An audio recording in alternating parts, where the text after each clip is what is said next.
Hey everyone, welcome back to the channel. In today's video, I will show you exactly how to share your Amazon Prime membership with your family or friends safely and legally.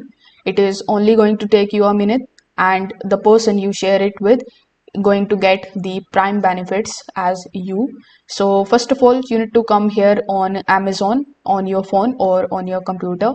You need to make sure that you log in here with the help of your Prime account.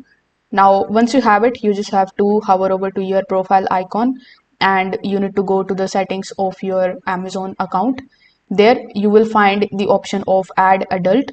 So once you see that option, simply just start providing the name and the email of the person whom you want to basically share it with. After that, Amazon is going to send them an invite. Once they accept the invite, they will be linked to the household account and instantly going to get access to the Prime shipping, Prime videos, Prime reading, and more. So if you are sharing with a teenager or the child, you can also choose the option of add teen or the add child, and Amazon is going to give you the special controls for those accounts as well. So if this video helped you out, make sure that you like this video and subscribe to the channel. Thanks for watching.